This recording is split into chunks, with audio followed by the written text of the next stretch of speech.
Bannerlord is an open-world medieval simulation where you, yes you, start as some homeless pleb. For me, things were worse as my Twitch chat, disgusting, made the character, investing in horses, proving all my chat are Therian horse girls, and charisma to spit game at the local Huzz. I didn't like this personally because women scare me. This is why I sprint at them at night in the local parks. Parks are calming environments and nighttime is generally calming.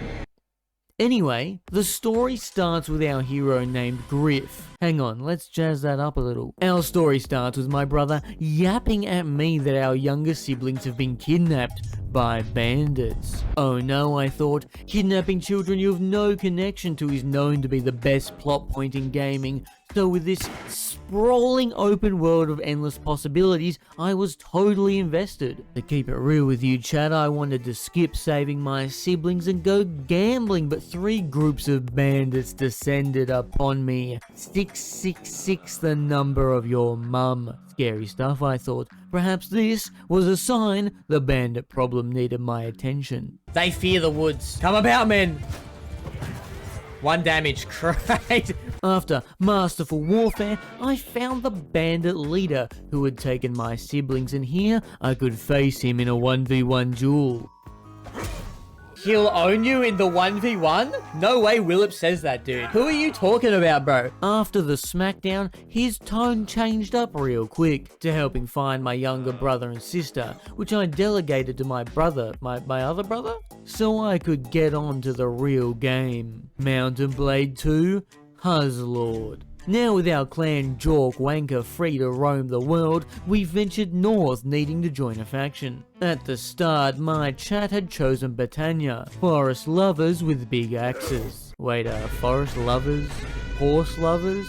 Yo, why my chat a bunch of furry Therians? What about the schizophrenic cat locking you in the basement attracts you people? Like and subscribe. The travel was long as the game world is massive, and not because I stopped to gamble on the hardest difficulty for 30 minutes. I don't want anyone saying that I did that.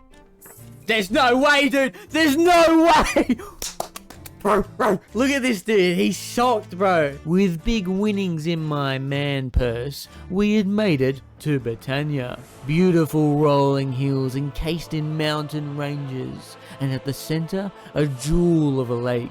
The first geezer I met here turned out to be the king, and to enter his service I needed to get my clan Jorkwanka's reputation up. To get our rep up, we needed to start making moves in the local area. Winning a tournament in the city of Maranath and earning this sick drip, Yo! with running down the local homeless people would surely be a boon in Griff'a Chad's journey. With many epic battles won, we retired to the city of CnC. Here our hero walked the streets, hoping to gauge with the locals, learning their ways, when suddenly shouts from the local alleyway perked our ears. Here, thugs lay in wait. "Give us your coin," they said. No. "Give us your items," they said. No. "Sea of Thieves has good updates," they said, so I killed them immediately. Here I learned that cleansing an alleyway of thuggery would allow you to instill your own troops here. "Bosh," I retorted. But I needed a trustworthy champion to head this vital position. This is when I found some crackhead unconscious and drooling on his stained underwear. His name, Arjun the Mad. I mean, have you ever seen a more trustworthy geezer? No, I do not think so. You're too busy talking to fox people, you freak. Anyway, back to killing the homeless. Yo! The name Griff'a Chad of Jorkwanka had reached far and wide, speaking of our great victories in the field of battle and in the arena. And there were some allegations about an alleyway, but they're unsubstantial at best.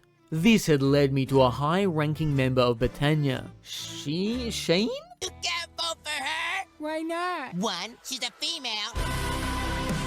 Here I offered my axe and steed as a mercenary. Not fully joining the faction, but I was now in their service. Britannia's problems were now my problems. Their battles? My battles. But surely Britannia's peaceful countryside and beautiful lake wouldn't immediately put me in dangerous situations. Ha ha ha. I'm done pissing.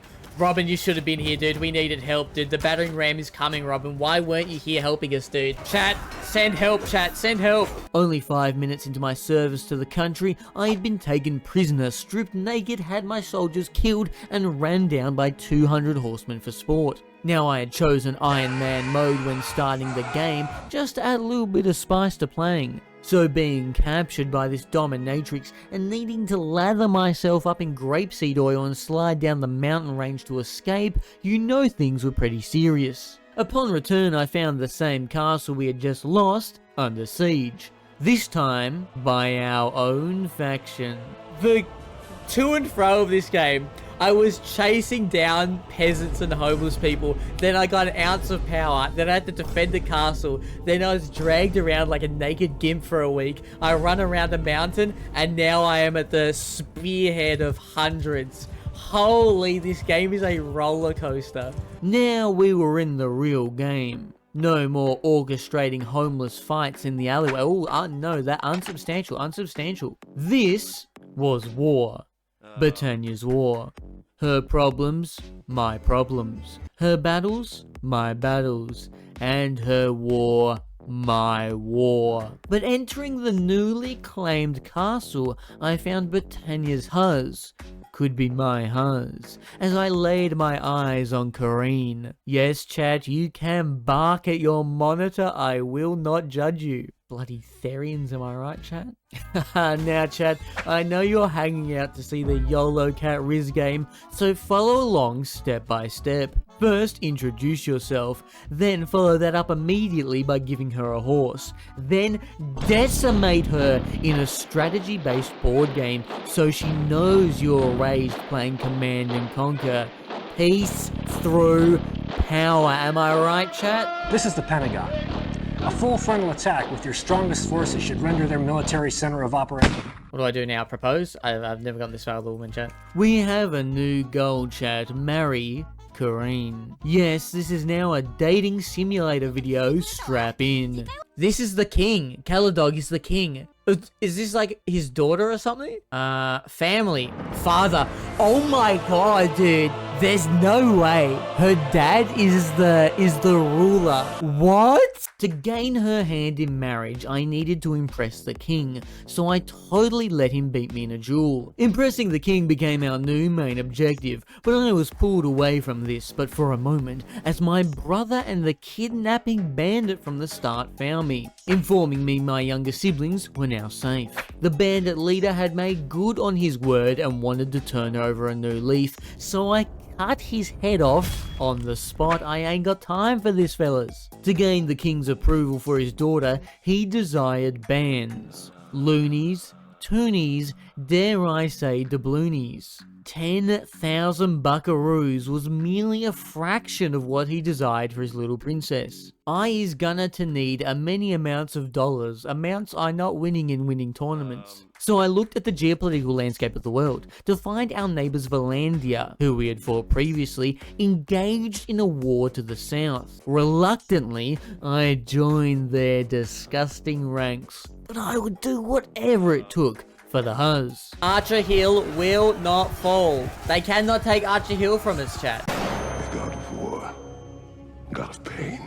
Battle after battle, siege after siege, the gold was flowing in. 2 cows. I abandoned the Valandian dogs just in time for them to declare war on Britannia once again. I did not hesitate to defend the lands of my future queen, finding but a moment's reprieve from the slaughter. I approached the king. 41 bands in my pocket from the slaughter of hundreds.